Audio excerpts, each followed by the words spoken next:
Like a true story. Hi, everybody. Welcome to your Thursday call. My name is Lee Hanish. I am joined once again by Fred Sullivan. How are you, Fred? I am driving my son's car to the mechanic right now, so I'm joining you on my cell phone.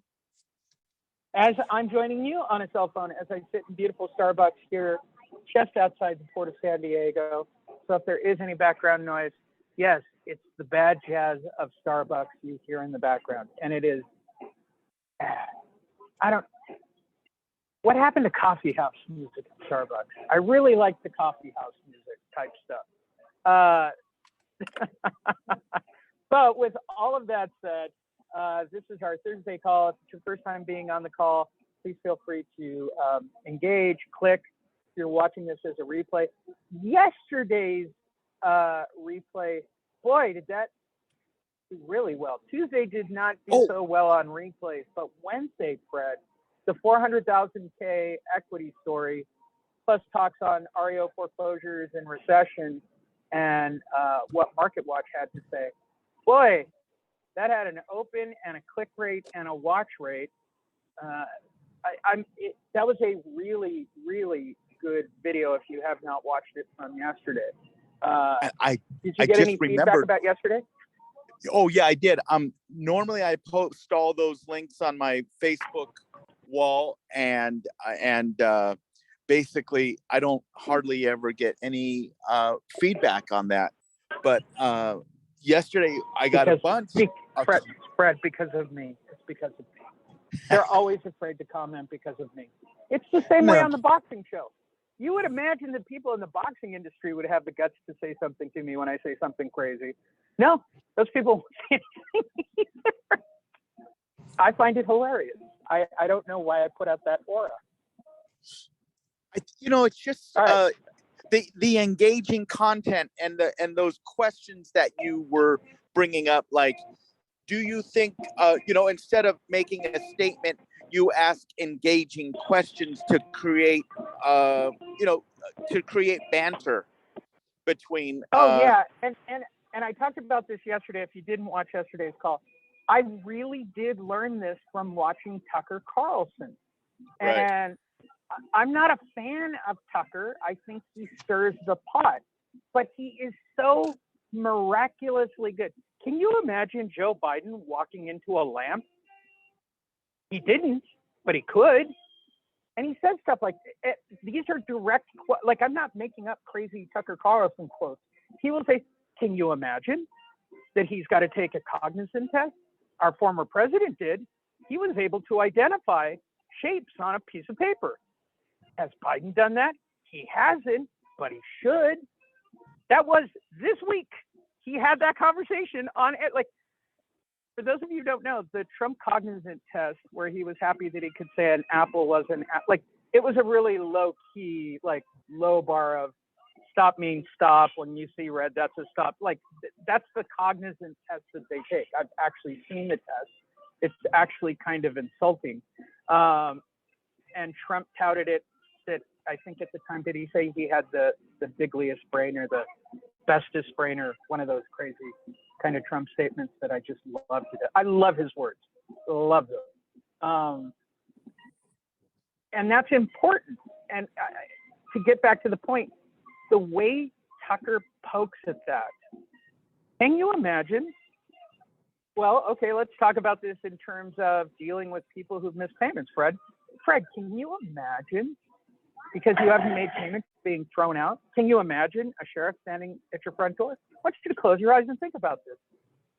By the way, direct Tucker Carlson quotes. Close your eyes and picture this. Nancy Pelosi's plane gets shot down and we go into a world war because she had to go to Taiwan. Said that one last night. Okay, if I'm at the front door, close your eyes. Imagine standing at your front door and staring at two sheriffs 1 week before your eviction, and they hand you a piece of paper that say you have 7 days until they're going to come back and physically remove you from the property. Can you imagine that? Is it happening right now? It's not, right? You've always got to put the he's very smart. And I would say this, it is NLP, Jim. It is extremely NLP. There's something to be said. I still catch myself in speaker talk all the time, right? There, right there, right there. That right is automatic in my universe from doing too many webinars. So when you talk to a crowd and you're trying to influence a person or a crowd, the natural thing after you make a statement is, right? Tucker does this really well on national TV. He's become the master of it, right? You can't imagine it, can't you? Right. You know, slight head nods, or he does that manic, he has a really weird manic laugh when he wants you to feel like it's almost like he's taken an NLP course. And I watch it every night and I'm completely fascinated for 30 minutes. You're inducing a trance formation and leading. I would tell everybody to go watch Tucker, not, you know, I'm not a political guy. I'm talking about the way he structures that, the way it's written and the programming that he does. And I don't think there's anything wrong with that. If you're doing the right thing for somebody who's missed the payment, Fred, right? There it is again. It's almost automatic at him, right? Right, Fred? Confirmed for me, right? If I was sitting across from me, I'd be nodding my head. Like, I don't know if there's anything wrong with that. Now, here's something negative, or I could be wrong. I rarely say, or I could be wrong. What I will say generally is, here is what I think, here is what I know. If you're asking me what I think, that's based on a set of parameters. And I can tell you a lot of, we joke about this on Fight Net Radio all the time, because there are fighters who do this. I'm thinking of fighting Mike Tyson. Cool. I want to make I've said it a million times on Fight Net Radio. I'm making an announcement. I'm thinking of fighting Jake Paul. Give me a call. I'll take $1 million and we'll do pay-per-view, buddy. I'm thinking about it.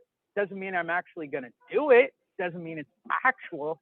But when you concrete, which is knowing, which is the way you go, Fred, like you go from here's everything, you question, you lay it out, like you lay your structure out very well. You start in a buddy-buddy, let's all be friends.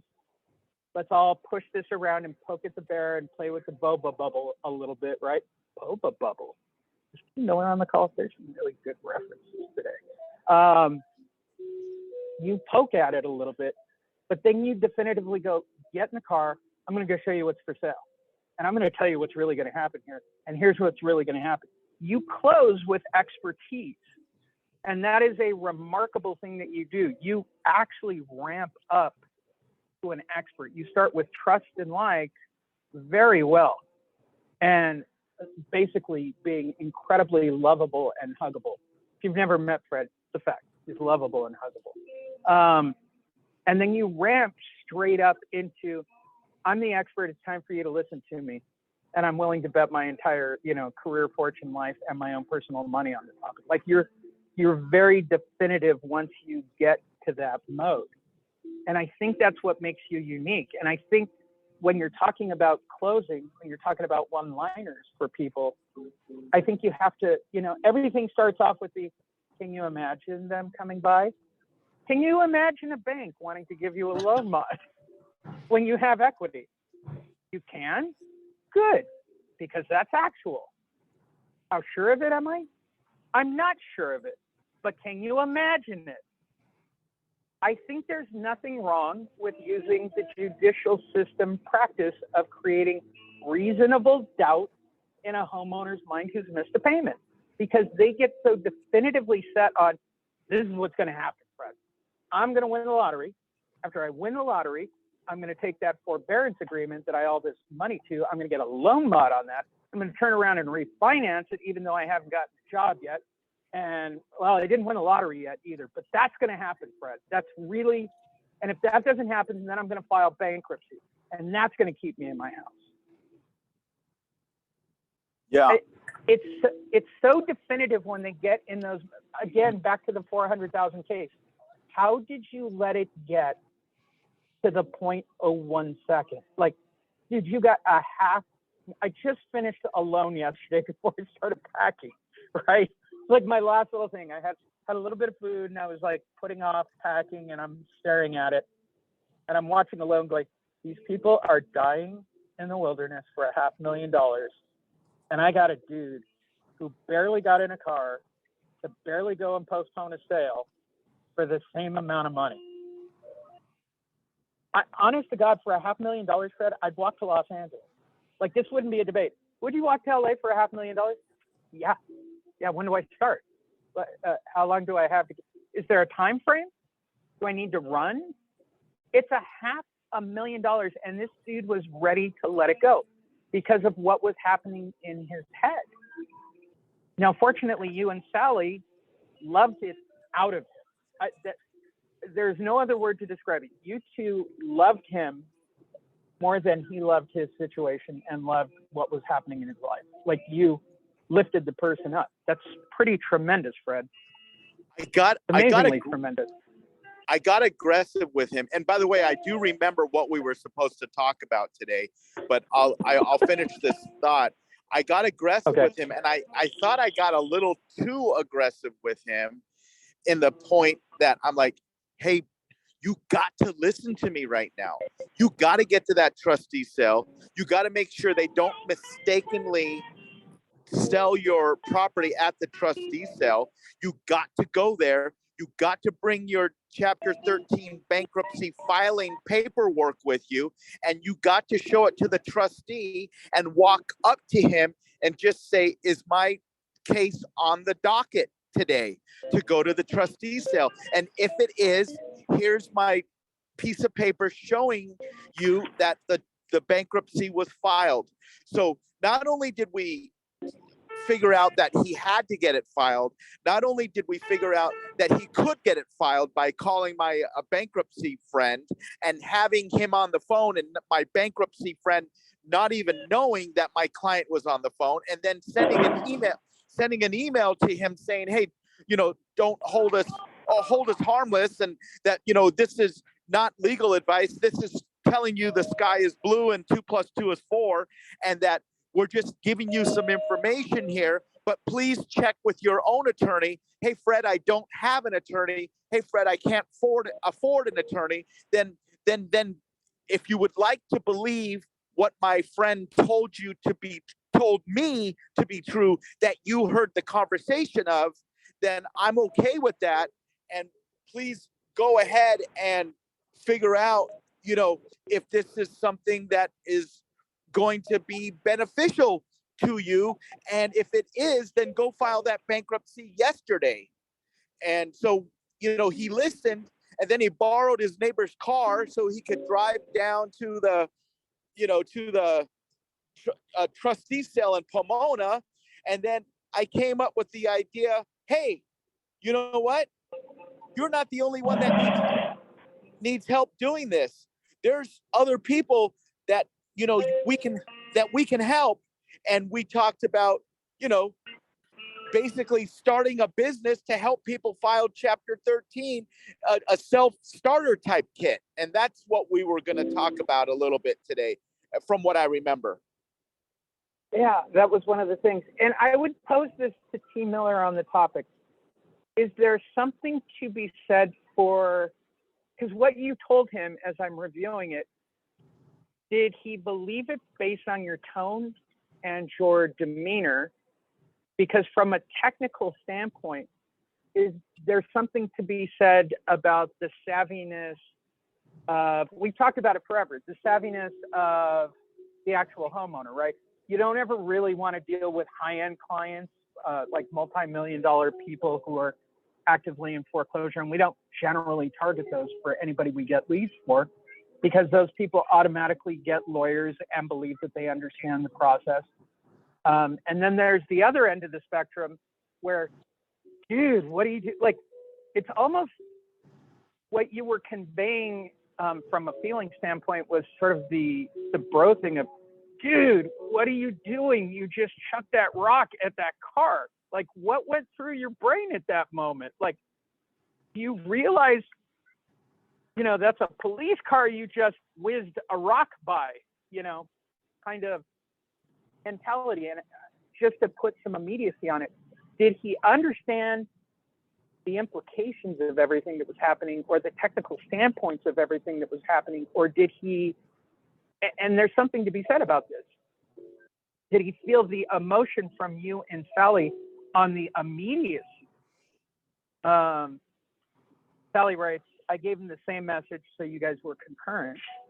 We were consistent in what we were telling him. I absolutely believe that the tone was important.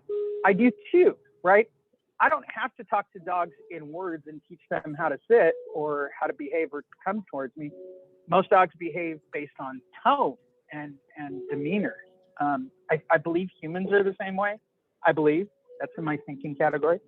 It tends to break through the stress to touch reality moments. So again, was it the tone of the emergency? Because technically speaking, what you were talking to him about that's really high-end stuff, Brad. Like real estate agents couldn't even grasp some of the stuff you were talking about. But let me just tell you what I was feeling. So you speak from which is in your heart, right? If your heart is full of anger, the words that come out of your mouth are going to be angry. I was frustrated with this guy and I thought he was stupid, unfortunately, but I never said those words, of course. But I'm like, you got to listen to me right now. I'm like, I was getting frustrated with him and I thought I was too aggressive because he wasn't getting back to us. And I said, Sally, I think I was too aggressive with this guy. And then finally he responded, because I don't know what the hell he was doing or thinking, but whatever it was, I obviously put some thoughts in his head, and those thoughts were aggressive in nature and aggressive in the tone of helping him. But I was still frustrated with him because I'm like, if I was close to you, I used these exact words. I said, I would put my hands on your shoulders and shake you back and forth violently and say, what the hell are you thinking right now? You got to stop this foreclosure. I don't care that you had of course I didn't say this, but I'm thinking it. You got to get your mind off of your 6-figure income that you used to have as a analyst at whatever job you did, and you got to focus on getting this trustee stopped. And it's just you really scratch your head, and of course we understand that they're going through so much stress that they don't think clearly. So I have a lot of patience for them, but I'm also frustrated. But patience and frustration. Well, yeah, that's actually one of your closer lines. You use that, like, if you were a friend or a family member, I would grab you by the shoulders and I would shake you and tell you to wake up and see what's happening. Like, that's a go-to Fred closer. And then you did, psychologically, if I look at this, you did a hard takeaway. You did, like, this is how it's going to be. There's no ifs, ands, or buts about this, buddy. Like, you're either going to do what I tell you to do, or tomorrow they're going to sell this thing and you just lost the lottery. And that's the bottom line here. The worst part about it was that he had no money and his wife has health issues. They can't even go get jobs because they don't even want people to come inside their house. So, selling their house is a big challenge. And that's a whole nother story that we have not had, a whole nother conversation that we have not yet had. This guy is delaying right now. He's saying, give me some time. And I'm like, oh my God, here he goes again. My attorney buddy was sending me all this information yesterday. He's like, Fred, you got to be careful. You got to be careful with this situation. You got to be really careful because when I go meet with this guy, I'm doing video. I am putting everything that he says on video. I am going to make sure that I have everything saved, because here's what's going to happen. If we can't get people inside of that home and we cannot get this property sold, guess what? What's going to happen is that the judge is, let's say he thinks that we took advantage of him, and let's say he gets an attorney in his ear, and the attorney. Oh yeah. You know, 100%. This is why we got off of the loan mod things early on here. I could have done do-it-yourself kits, but I've got too many people that will go too far and help people fill out paperwork. This goes back to stated income loans.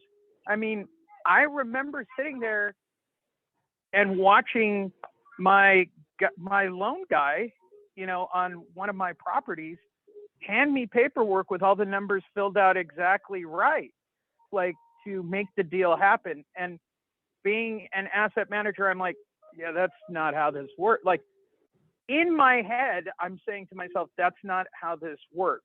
And I'm looking at this Countrywide deal at the time for one of our family property purchase, non-owner occupied, you know, second residence as a primary residence. And he had written it up perfectly like it was owner occupied, like without an issue. And I'm thinking, oh my God, do you like even know what you're doing?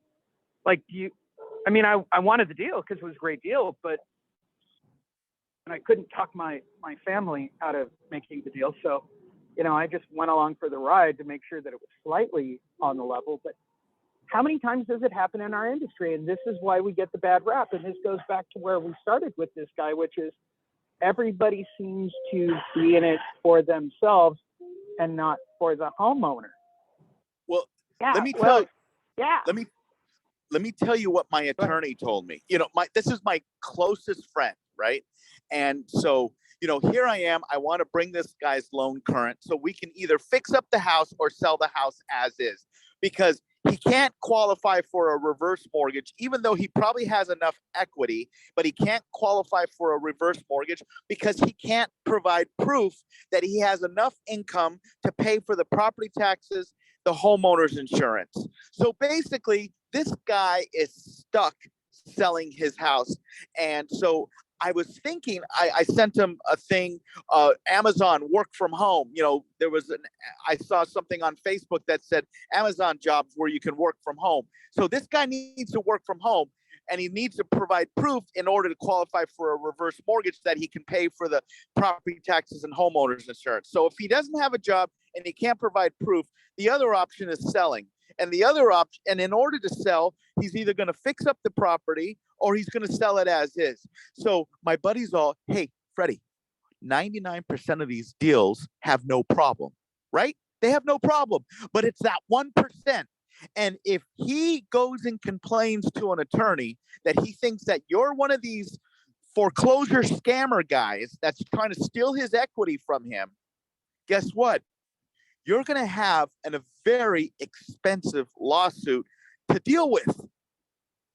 And I'm like, shit. 100%. And I can even say this historically with what I do.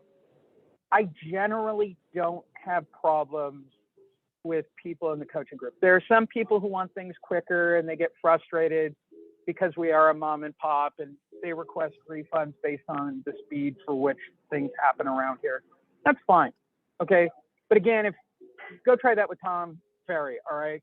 You don't get to talk to Tom Ferry, and you certainly don't have his cell phone number. But the people, I used to do this up until a few years ago. Every Christmas, I would give out the basic Monster program to agents that are struggling. And I would give them the old Monster program. I would pick a couple of people around Christmas time. I'd hear their stories about how they're struggling or starting out, and I would give them the basic program.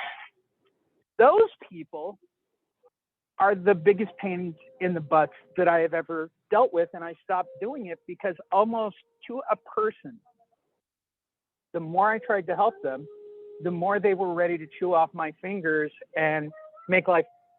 Does the Department of Real Estate know you're doing this? Excuse me? I'm a continuing education teacher, and yes, they have my marketing. I don't know, this just seems illegal. Then don't do it. It's free. Like, I'm trying to help you. Like, I don't understand me trying to help you when I haven't asked you for a dime because you're struggling or you can't pay your bills and it's Christmas, and I'm trying to give you a way to generate leads and listings. And but I'm sure there's a psychological principle to it on top of it that I've never understood. The more you help people, the more likely they are to be what I call the full rattlesnake. You know, they're scared. They're in a corner. I have had that happen to me. I even, these attorneys that would sue you for certain types of, they were just giving you lawsuits, and I had 5 of them, and they were suing the lender in order to stay inside the home, and I got named in these lawsuits.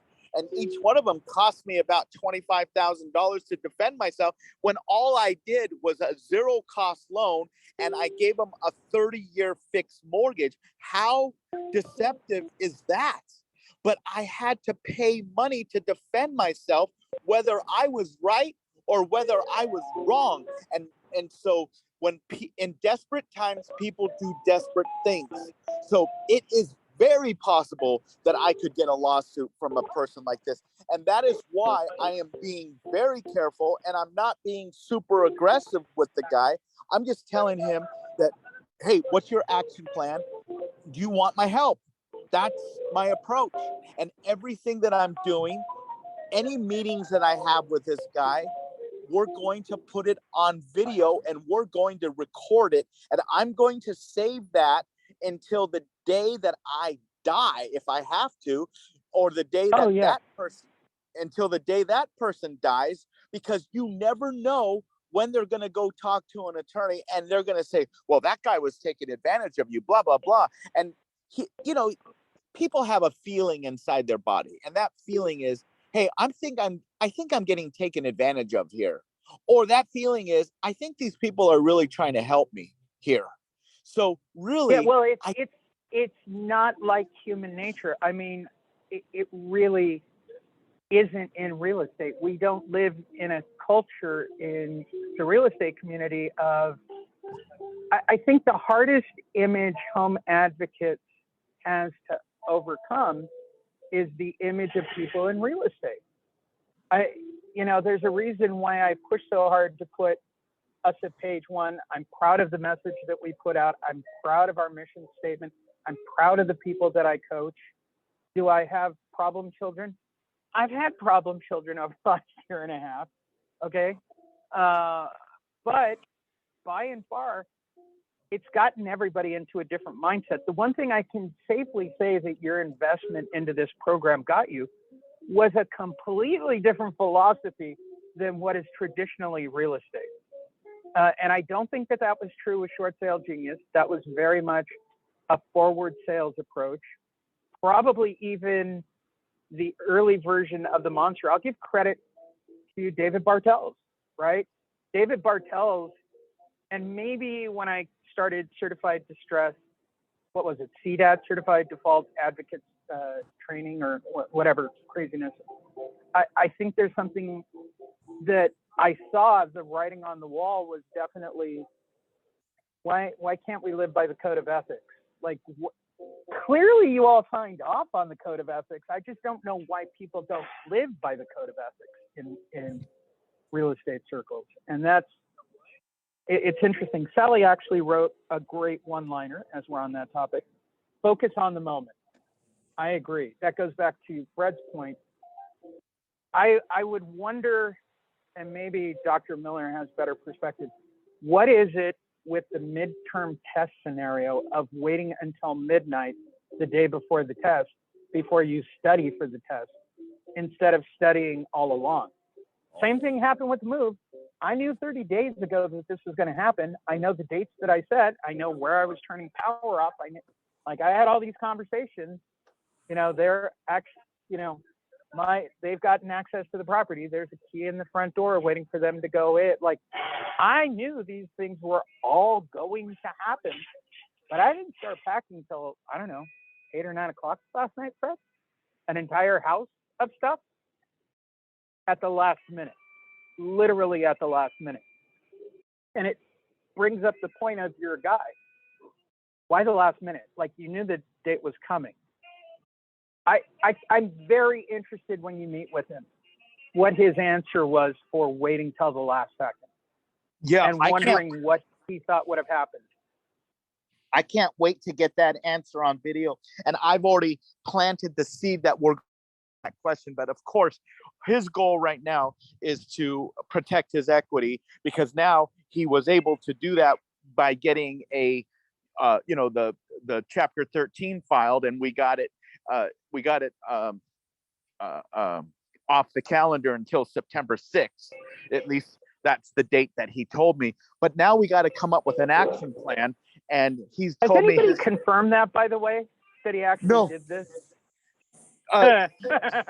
Yeah, I have not. I have not called the trustee myself, or I haven't gone on the website and confirmed it either. So yes, that is a very good thing. And that is why I told him to go down to the trustee sale and make sure that it is actually off the calendar. So yeah, that was one thing I told him for sure, and that to bring his bankruptcy filing paperwork with him, so that way he could show the trustee, even though it has been filed. But reversing the sale of the property, that's a big hassle. So I just told him, show up, you'll save yourself a lot of hassle in case they didn't take it off the calendar. So he apparently, and I didn't know if he was going or not, but all I heard were excuses about his 1976 Mercedes and that it didn't have proper this or proper that. I can't drive there, blah, blah, blah. And I said, you know what? Take an Uber. I don't have money. Okay, well, hitchhike. I didn't, I would, for $400,000, I am telling you right now, in my flip-flops, all of my clothes are in the back of an SUV. I would leave this spot at the harbor, and I will walk to downtown Los Angeles, his place, Pomona, right? And I actually know what that walk would look like, because I'd have to go up the 15 corridor and come back around. I'd walk all the way there for $400,000 and sleep on the side of the road, and then start again in the morning. It's $400,000. This isn't like 20 grand. I was aggressive. And I was scared that I was too aggressive. But look, when I was coming from a place of aggressiveness, and I'm sure a lot of people, I know Terrell has dealt with this. I know there's a lot of people in our authoritarian. I want you to think of this in a different way. Okay, we're saying aggressive. I don't think any of you are aggressive. Are you coming from a place of authoritarian, which is not aggressive? You need to downplay that. That's like negative self-talk in a way. I think you were telling them what you were passionate about, and I think you were telling them what was correct. Let me reframe that. I know you were coming from a good place. I know you were trying to convert him, and I know you were trying to do what was best for him, even if he's too dumb to see it for himself. So it's not aggressive. It's authoritarian. What it is, and this is what I always analyze, is what is the person's intention when they are talking to you? Is the intention to try to make money off of this person, or is the intention to try to help them? And my intention has been to try to help this person. And even though I became a little aggressive and he didn't respond to me, and I'm like, Sally, I think you should call him up and reach out to him. And then finally he responded. And then I said, hey, Sally, he responded finally. So, hey, people get into denial. They bury their heads in the sand. And I did what I thought was right. And so far, so good. Everything has worked out. Now we got to come up with an action plan of how we're going to help this guy, and how Sally and I can protect ourselves from getting sued, which is the 1% out of 100%. But that 1% certainly exists. And when you're dealing with people in foreclosure, you are looked at kind of like a pit bull is looked at as a dog. A pit bull is a dangerous dog in everybody's eyes, even though my pit bull will lick you and jump on you before she would ever attack you. And that's just the way, that's just the way animals are looked at. That's just the way us people helping people in foreclosure are looked at. So that is why I am going to videotape every conversation that I have from this point forward, because now that we did our job and helped this guy, now this is where people could be getting taken advantage of, because hey, now that now people are going to manage here. Oh my gosh, now it's a different group, right? So let's say that he actually, this is going to be in the think category for anybody listening. Once you file the stay, now you've got a different group that's going to come in and rush this guy, which will be attorneys, And it will be a different wave of individuals telling him that there are different outcomes for him in the foreseeable future. And if any of those outcomes are staying in that house, which is what he ultimately wants, because he doesn't seem to care about the $400,000. He cares more about being in that house, which to me is mind-boggling. Yeah, you're working uphill. Well, I was told, how many times have we talked about this in 14 years? I was told, fill in the blank. I think I've been saying that since 2007. It happened at seminars, live. My broker told me, okay, how long's your broker worked as a banker? Well, my broker, what? Yeah, your broker's wrong. Do you think that? No, I know that. I wouldn't have said it out loud. And I keep falling back on this. When I get into those positions, I always say the same thing. I'm a California state approved continuing education speaker. And I am completely outspoken in the way that I talk about doing distressed property. However, I am well aware of the guidelines, and I am well aware of what you can and cannot say and the money you can and cannot accept, and all of the guidelines around it, pretty much for all the major states. So you think it wouldn't have been long before Utah or Nevada or even California decided to go, you know that continuing education thing we approved you for some years back, and yeah, we got you on the books, and we're kind of looking forward to seeing what you're doing, but we don't want to work with you anymore. And that marketing piece you're doing seems deceptive as well. It wouldn't be that long. They'd be all over me. Especially California, who looks for money on anybody. Nevada's the same way. Oh my gosh. They'll whip an agent or anybody remotely related to distressed properties if they're doing them wrong. So I'm aware of it. So I always say the same thing. You take an authoritarian position because of what people think, because they want generally the outcome of what's happening in their head. Sally Ellis writes, Fred, one of the biggest things I've learned in life is that when the hair on the back of your neck prickles, pay attention to it. I agree with your caution. I do too. I'm still not 100% that this guy actually went. Tim Cooper, doing self-sabotage is to be human. You know, that's a good one-liner in a strange way. Is your goal here to self-sabotage yourself out of $500,000? Just wondering, because that's what it looks like to me. Let me tell you my philosophy on this type of, and I've done these deals before, by the way. I told him, I'm going to help pay your mortgage so we keep it out of foreclosure. I can help you bring your loan current.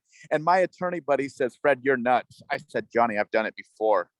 And he goes, Fred, you're nuts. No, you're nuts. And I know for a fact, because of how you don't do it the way investors would do it, which is please deed the property over to me or let me put a mechanics lien on the property for the, you're going to put a lien on the property, correct? I'm just going to put a loan for $97,000 and bring the loan current and hopefully get paid. Yeah, but there's no FICO system. I get it. It's on title and that it would have to be paid off. But Fred. Without deeding the property over to you in your name. Yeah, I'm not going to do that. I'm not looking to take ownership of the property. I'm just looking to get the property sold. I'm looking to find out, does he want to sell it as is? Does he want to sell it as is, or does he want to fix it up and get top dollar? You know, I don't mind waiting 3, 4, 5 months to get my money back, as long as it's a profitable situation and we fix up the property a little bit. I'm okay with it. But it all comes down to, this guy needs to leave the house, because in order for us to sell that property, we have to let people go inside and see what it looks like. And if we don't let people inside that property, then he's going to have to sell it to an investor, and that investor is going to buy it at a discounted rate, and it might cost him $150,000 extra to do that, right? So we don't know, you know, we just got to have a conversation. I know, but are you getting a hold harmless signed, a generic hold harmless for help? Yeah. I mean, yeah, that's what my buddy how told I am. Yeah, I'm gonna, fraud does not protect a hold harmless agreement, right? So if Yeah, there's fraud intent, does not. Fraud does not, and I've always said this. Stupidity doesn't either. This was a big thing in 2007 to 10. People going, I didn't know what I was signing. Ignorance doesn't mean you didn't commit fraud by putting your wet signature to that paper of being a straw borrower or doing a loan under, like all the wacky stuff I've seen. But people just play dumb. I didn't know. but Okay, that's ignorance does not preclude, the situation. And so he's playing this game. And lawyers are going to get involved, Fred. This is so let me just tell you, I'm not afraid. Let me just tell you, I'm not afraid. And here's why. Because I know my intentions are good. All right. well, And you're I not believe, cynical, Fred. yeah. And You're not I'm really not afraid. You're not like me. You are not. Yeah, I'm not I only afraid. see the bad things that these people do. And it's not that they're doing anything wrong. It goes back to Jim Cooper's point. It really is. They're just kind of self-sabotaging in a way. They just kind of are. So by being not afraid and being with the true intention of helping this person, it just comes down to, are we going to sell it as is, or are we going to fix it up and and try to get you top dollar? Those are the questions that I need to ask this guy, but he needs to get out of the house, and that's going to be the hardest part for them. But in order for me to bring that loan current, it's going to be under my rules. And my rules are, you're going to you need to get out of that house.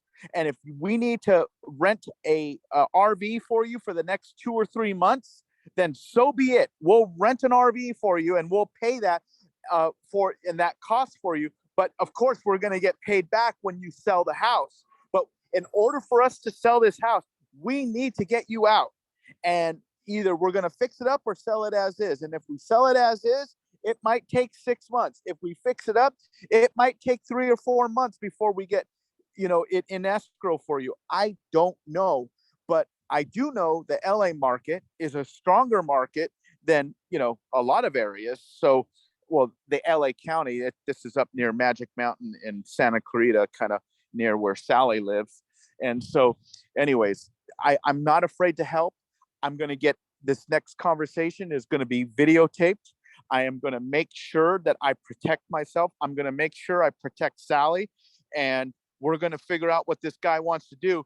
And of course, we'll give you guys updates, but this is one of many deals that I've done. But this one is a little bit different, because if these people get thrown out on the street, they will literally be homeless, and they will literally, they're living on food stamps right now. They have no money. If they get thrown out of their house, they are literally just like the person down at the street corner. They don't have any money. They have no place to go. So it is a serious situation. And so I need them to realize that that's a possibility if they don't listen to me. And so how do you get that point across and help somebody if they are using delay tactics? They're worried about the wife's blood pressure, and I understand health is a concern, but I said, your living conditions and your living location is going to also be a concern. So you kind of can't put one on the back burner when you only have until September 6th. So it's and we will verify that date. Thank you for that information, Lee. We will verify that date to make sure that date is actually the correct date. So, and we can go on the trustee's website and figure that out, and I'll help the homeowner and Sally do all that. But these are things that have to get done, and I'm just doing the play-by-play. I'm doing the play-by-play because these are things that people need to know that are in our home advocate group, and they're going to come up across a situation like this themselves. So I'm just showing you how to be prepared, and I can help you through it. For people who are getting appointments right now, this particular group is literally somewhat the, good word coming up, Terrell, antithesis of what the current group looks like. This is like the amalgamation of almost every story. To Stephen Thompson's point, lately trying to talk to most of these people feels like getting a colonoscopy. I agree. These stories are extremely common. And it kind of goes back to when I was in the hospital for my little COVID stay. There was a moment where she walked in and she goes, well, we've got, I had done the dye test and did the CT. And she goes, oh, you have blood clots. And I went, uh-oh. Right? Because those at my age are kind of could be fairly fatal. I literally did the uh-oh. And she goes, I didn't say uh-oh. You should only think uh-oh when I tell you to think uh-oh. I'm not thinking uh-oh. I'm going to run one more test. And I thought, okay, that calmed me down immensely. Don't be worried until I'm worried, right? There's something to be said about that. So what's the appropriate way to, look, dude, you're going to lose the house. Uh-oh. I didn't tell you to think that yet, right? We have other options at our disposal at this moment, but you better wrap your mind around what one of those possibilities might be. And you got a lot of equity. They're not going to play a lot of ball over at the bank because they get whole from this whole process. What he's not grasping, and this is really definitive, the lending institution, everyone involved gets whole if this goes to sale. Like everybody gets whole with fees and bells and whistles and prepayment penalties and lions and tigers and bears. Oh my. And they will nickel and dime every bit of that equity that they can get their hands on before they create an escrow account, hypothetically, that holds that money for this guy to someday request somewhere a year down the road. And that's a very real thing. But by giving that advice, back to the point, I'm now giving somewhat legal advice, right? Do you know that's going to happen? I can tell you what I think as somebody who's worked in a bank and the procedures I've gone through with 3 separate banks. This is how it plays out. But can I say definitively that that's going to happen for you? No. You could win the lottery. You could find a unicorn in your backyard. Like there's a lot of things that could happen here. But yeah, if it goes to sale, it goes to sale. Well, don't isn't there a 30-day rescission? And I get this all the time, like depending on the state. Well, isn't there a 30-day rescission where I can do after? Can't I go down to the court steps? And I guess. I mean, I've never heard that story. Everybody has these grand ideas because they got and here we are again. If another lawyer gets in this guy's head anywhere in the next 30 days, after you give him money to bring it current, I'm screwed. Holy crap. You're screwed. I know. That's the risk reward. And you know what? I have faith in humanity, and I have faith that my intentions are good, and I know that they're good. So I do the Spike Lee approach, the movie Do the Right Thing. And the right thing is to help this person. And this person is either going to be on the street or we're going to save them from being kicked out on the street. Now, if he can come up with 97,000 and he plays the Mega Millions lottery and he happens to win, God bless him. Then, he doesn't need us, and we did our good deed, and we'll go get our video. We'll go get our video with the homeowner and talk about, what did you think was going to happen if what happens if we didn't show up and Sally didn't show up at your door? We'll go get that video, and I'll drive from Palm Springs to Santa Clarita 150 miles to go get that video, because that's an important video to get. And I have another client, when I posted that on my Facebook wall, I saved his mother's house from foreclosure, and he had 30 days and we got it done in 27 days, and we were able to get him refinanced, and we were very intelligent about it. We added a co-borrower, took his name off title, got the house refinanced in another person's name, and we did it with 3 days to spare, and that house was going to go to the trustee sale.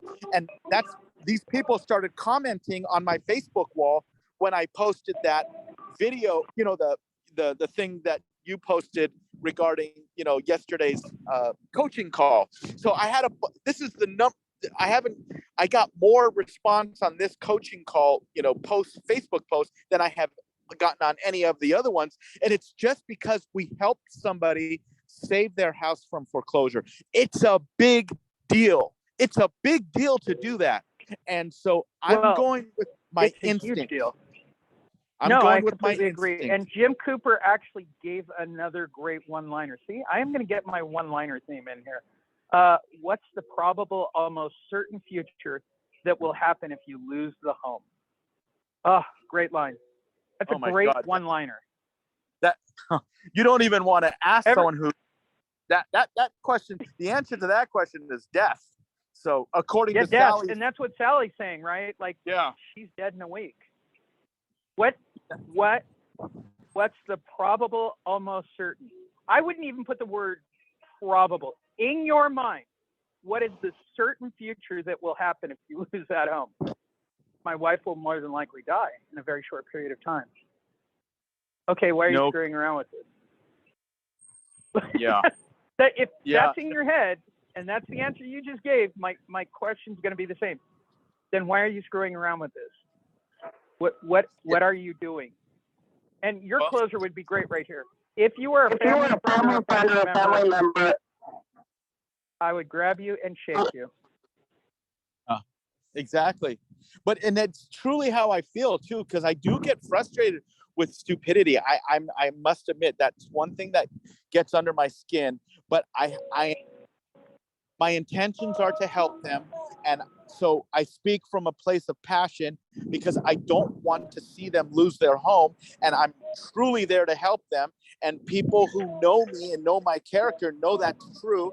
So I'm not trying to, act a certain way when I'm really not that way. I truly want to help these people. And that's why I've spent so much time with them. And even if I just get a video out of all this from all the time that I've spent on it, even if I just get a video out of it, it was worth it.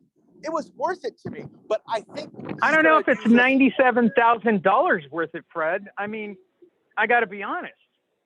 I'm pretty sure that you and I can find way better ways to spend $97,000. I just, and I'll keep saying it to everybody involved. Be very aware of the rattlesnake effect, right? Yeah.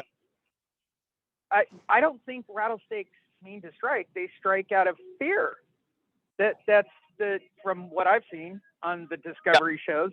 Snakes Very only true. strike out of fear. They're not generally aggressive. I just watched alone. Grizzlies really don't attack people, right? They're generally afraid of them.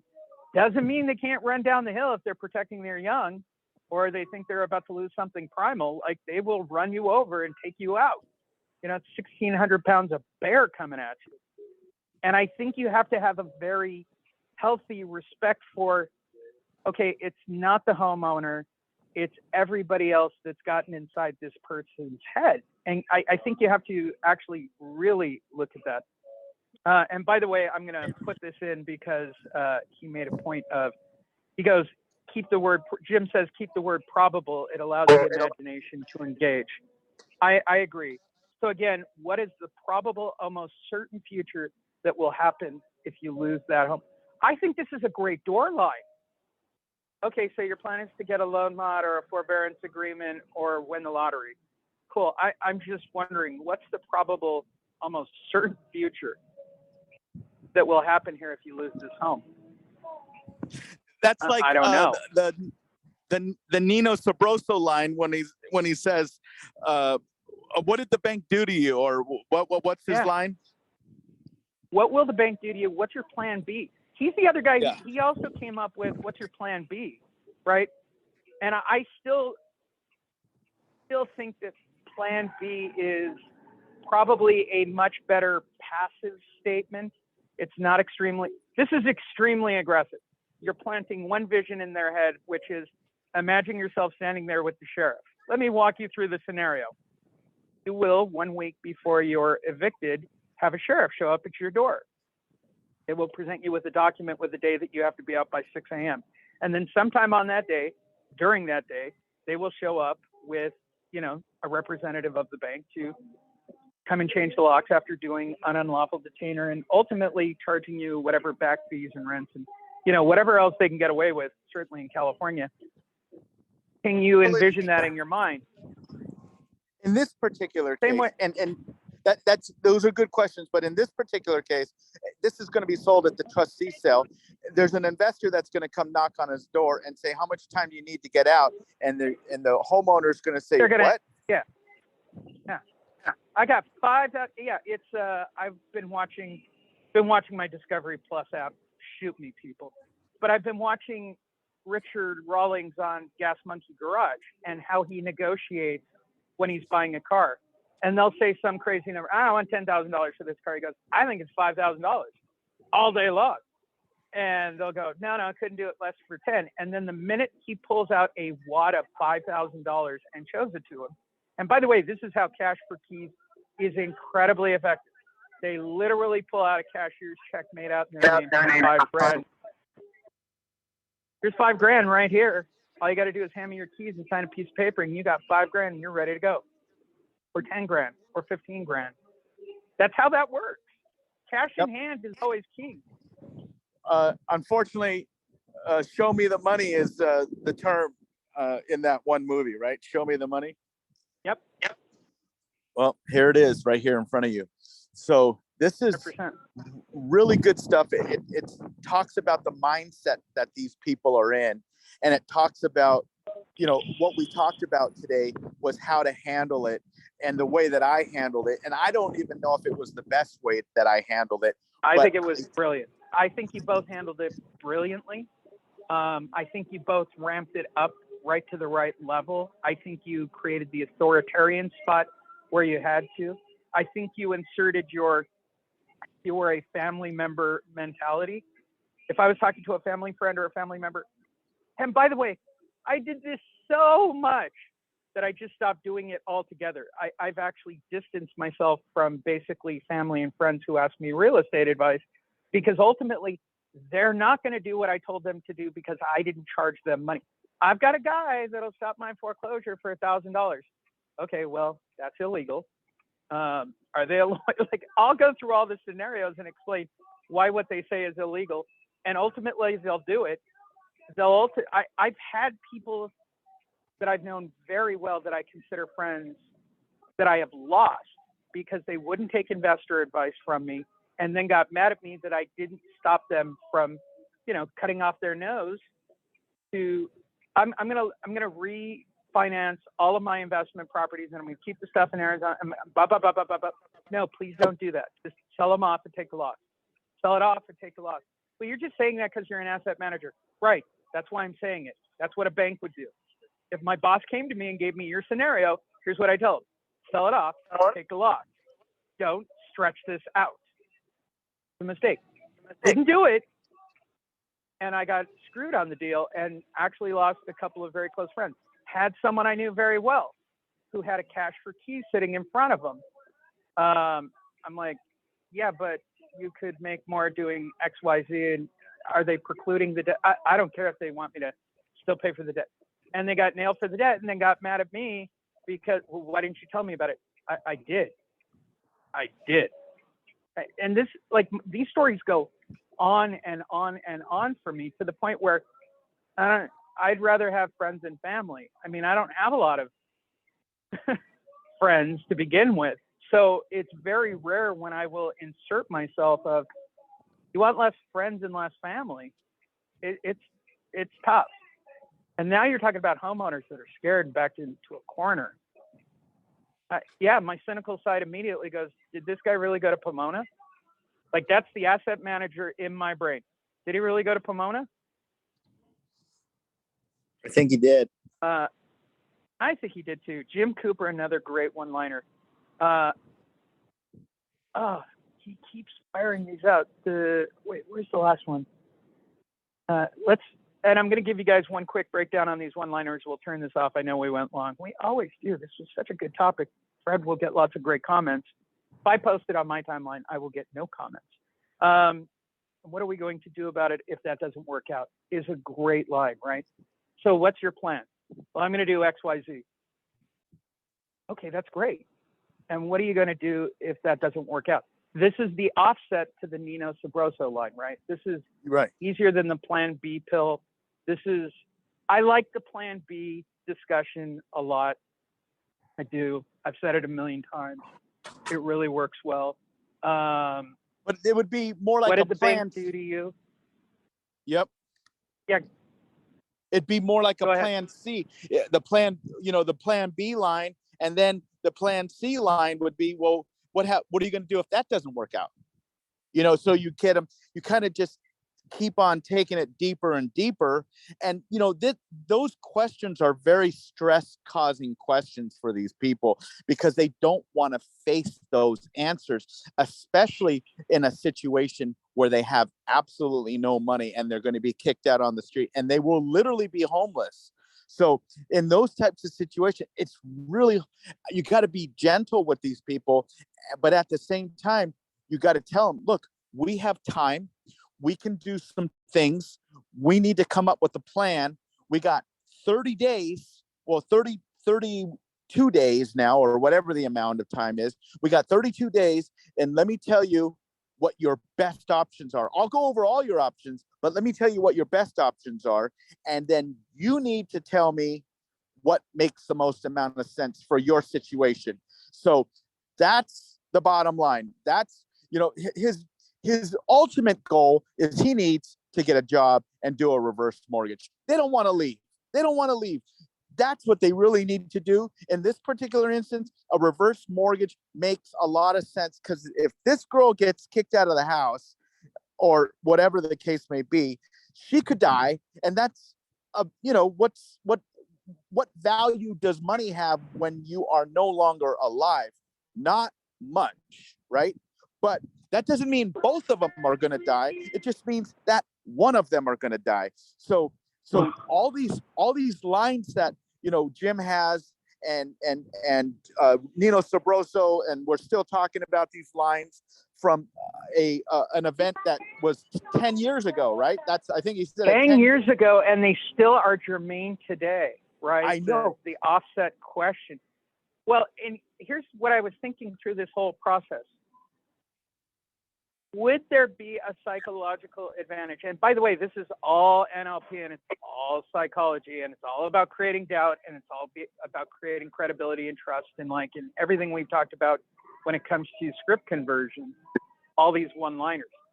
I wonder, I would be very interested on a test on this, but would it make sense to just diffuse the situation immediately and start with right out of the gate? Hey, I know your plan is to try to stay in this house, right? Can we get that on the table first before they put it on the table first so that we are like-minded? Is there an advantage to that in your mind, Fred, of dropping that? Like you don't know what they're about to say? Yeah. I mean, grab the record button and just record, because it's like popcorn at the movies. You don't know what the next scene is going to bring you. You just don't know. And that's it's like the police chases, that are on television every second of the day in LA. It's even though they're going to eventually get caught, you still want to watch it, even though it's another police chase. But the thing is that it's the unexpected that is so entertaining, right? So that's the entertaining. All of it. We all do it. I'm telling you, it's the number one thing I stop on YouTube if there's a live police chase. Right. I know what the outcome's going to be. They're not going to get away. You're not going to get away. You're going to lose the house. You're not going to get away. Right. If you don't pay, people will come and take it from you. That's reality. That's right. just reality. And I'm sure that there are many renters and many homeowners right now. I mean, to put a button on this, and we'll answer a few questions offline for this group that's here, but just for the people on the recording, that's reality. These people really do think that there is an option where they're going to get away with it. They're going to jump in the car, and even the slow speed Bronco chase, I'm going to make it to the border and make it into Mexico. You are? That's a long drive. Good for you, I guess. But that's not going to happen. They're not going to let that happen. There is no scenario for renters or homeowners right now where I don't see a massive shift in stopping evictions and foreclosures. And we're talking the next 18 months to really get up to a full ramp speed, especially with evictions as well. I mean, it's going to be massive. It's a massive wave. And home advocates, as I watch the new leads start to come in through the website, like these people are like, they use words like, I sent one to Terrell. I'm in a bit of a pickle. You haven't made a payment, dude. That's not a bit of a pickle. That's not a pickle. The pickles are lovely. I like them on my sandwich. I love a lovely Reuben. Okay, with pickle. You're not in a pickle. You're screwed. Okay, you didn't pay, and now you owe this monumental amount of money that you can't come up with. And truthfully, this kind of goes back to a Trent Chapman line from 2007. Well, you've been, doing a strategic foreclosure, which was kind of acceptable in those days. You're saving up that money, right? So you can move, right? No, I'm spending. I just saw this report. Did you see this yesterday? Gen Z or whatever the current group that bought houses that you guys were all goo-goo about as buyers, and I don't mean you, I mean general real estate, Gen Y or Gen Z or whoever it was, like that big wave of buyers for a while. They have the highest level of credit card debt. They are 25% higher than any other generational group in credit card debt. Okay, that's not good. They were also one of the highest buying units over the last couple of years. That is not a healthy combination. That is a catastrophic combination. Are they using their credit to pay for their housing and pressing out their credit? Are they doing it so that they maintain their lifestyle and just keep spending and not worrying about tomorrow? But those are very toxic combinations, Fred, for this wave. They're buying crypto, and the prices of crypto have come down. Who knows what they're doing? But young people take a lot of risk and a lot of chances. And the thing about my son and, about young people is that typically speaking, they're resilient. They still have their good looks. They still have their positive attitude. And even if they fail, they're going to get back up and brush themselves off and try it again. Donald Trump has filed bankruptcy. Look, yeah, everybody and I keep saying this to people. Why wouldn't you play by the same? And I know a lot of people who are like this. I would never file bankruptcy. I would never do that. I would never negotiate. I would never do any of those things. Why not? Everybody else does. I mean, literally every couple of years you can do it. It's legal. It's legal. It's not that. Who cares what everybody else is doing?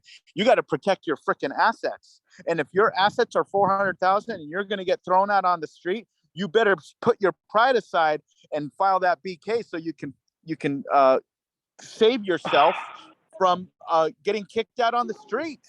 I mean, come on, this is common sense stuff. But I think we've beat this into the ground. I think absolutely. And we gave a lot. There was really good stuff in this one to close this all off. It was good scripting, and I appreciate Sally saying that it puts the elephant in the room up front. Here we go, another Jim Cooper one-liner. So you want to be broke so you can be right? Is that what you're telling me? Well, that was NLP at the back end. If you're just going for the straight one-liner on it, it would be, so you want to be broke so you can be right? I would even frame that. So you don't want the equity and you want to be thrown out of your house and be homeless? Like, there's a bunch of spins you could put on that, but pride and ego, those are really scary things. And people feel like they failed.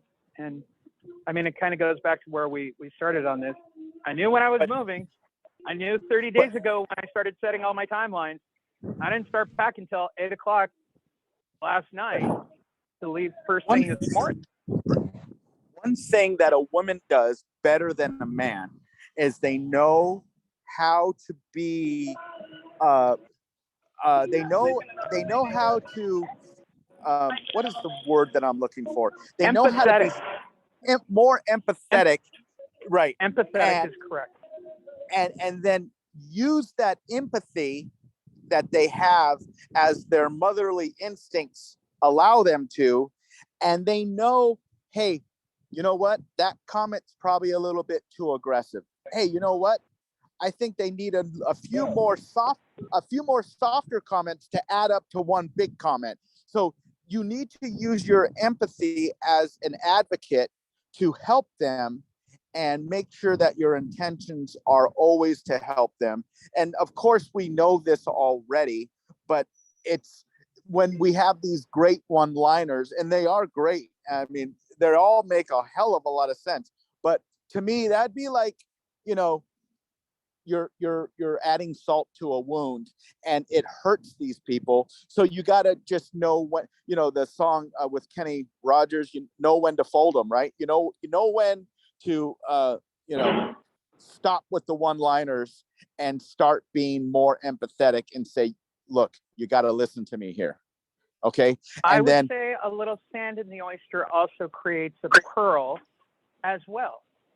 You can look at it as salt in the wound, but a little sand in the shell creates a pearl too, Fred. Yeah, I get it. There's a fine line here, and you know, I guess everybody has to find their own voice in the wilderness when you're talking to homeowners. And I agree with everything you're saying, and I'm agreeing with everything Jim's saying. And all the psychology dictates for all these situations, and so I don't disagree, or it's weird. I agree and I disagree with everything. I mean, at the end of the day, how would I have handled it? It would have been very blunt. I mean, it would have been extreme. If Sally had put me on this call with him, it would have been a very blunt, awful conversation. It would have been the castor oil approach. You ramped up to the castor oil. And that's my takeaway from all this. Both you and Sally started from a place of trust and connection, and then ramped it up into, here's what's going to happen and here's what you're going to do. Because the reality is that there's no other option. There's no other option. You know, you just waited too long. You waited to take action. And I'm fascinated with the finished videos on this, and we'll see those down the road. But the fact that, oh my gosh, why did you wait? Why? I'm just fascinated with that much equity. Why did you wait?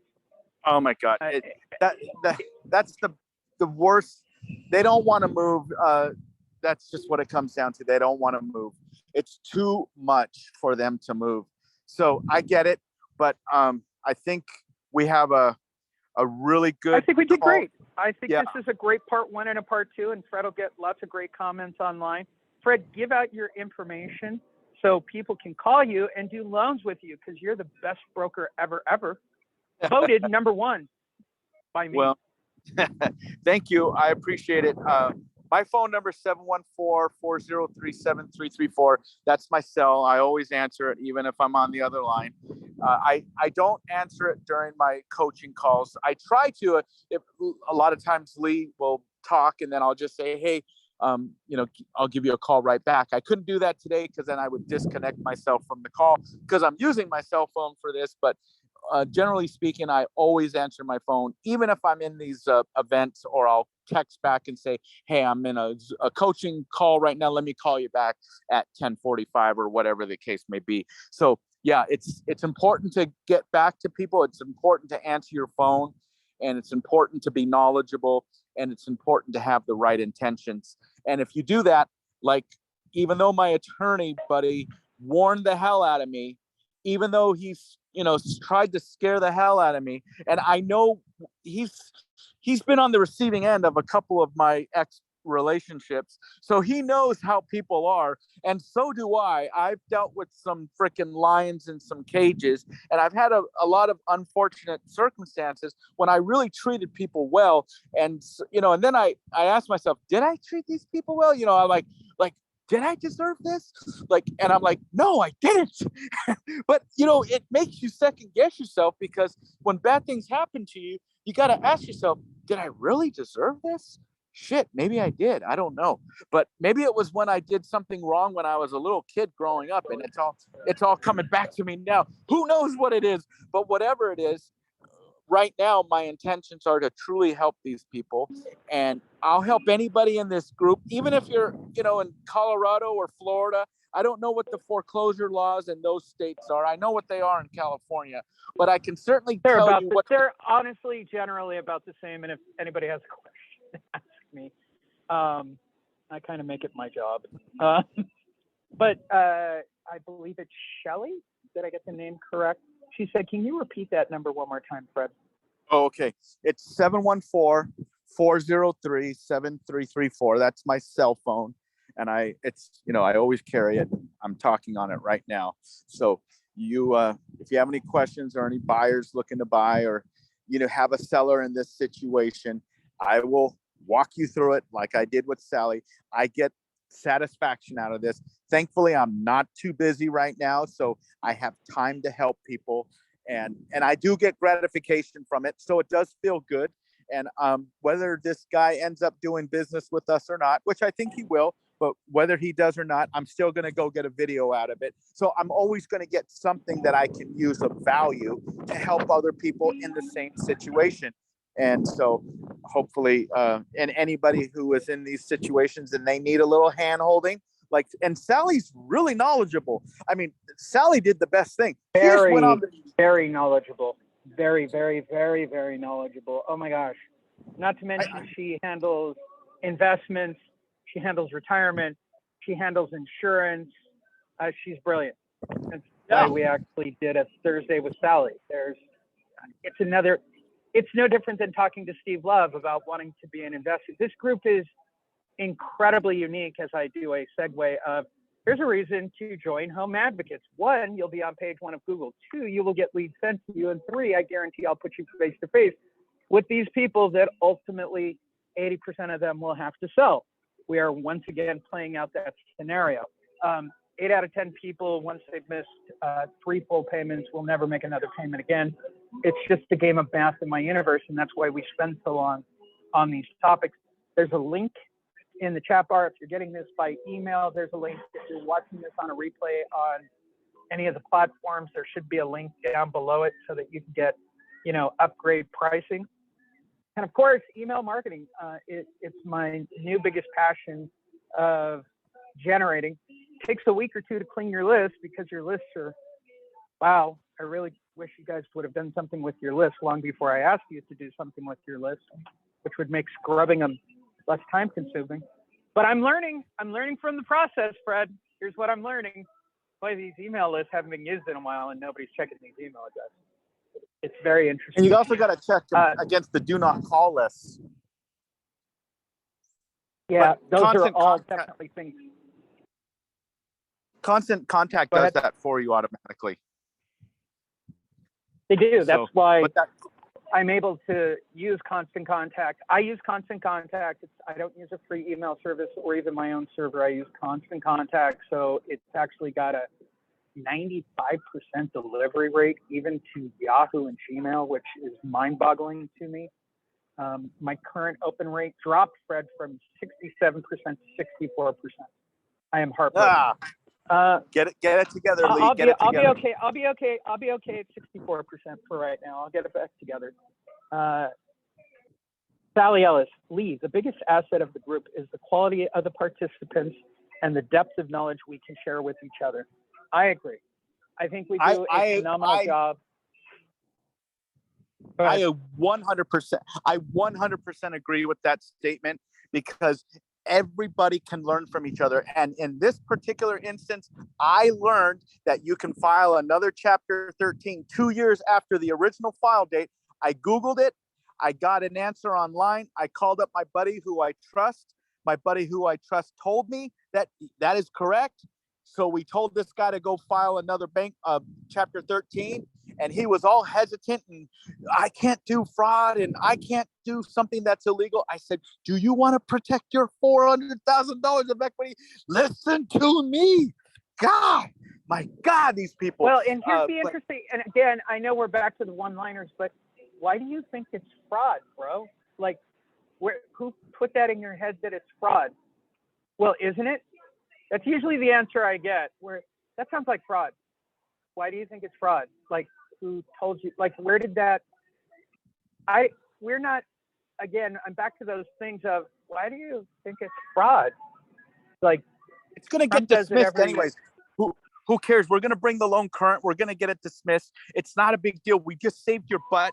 Now, listen to what I'm telling you, and let's come up with a game plan and an action plan, how we're going to protect your equity, because now we got some time, and now you got to start doing something about it with that time that you have. So I'm going to reach out to the guy today. I'm going to say, hey, how did your wife's blood pressure situation go yesterday with the doctor? And we got to come up with a game plan on what we're going to do to protect your equity. So I don't want to be pushy. I don't want to, cause you more stress. All I want to do is give myself enough time so I can help you. And if you don't get help from me, you got to get help from somebody, but you need to come up with $97,000 to bring this loan current. And if we can't get your property sold in 34 days, then we got to bring that loan current. And so my question is, how are you going to do that?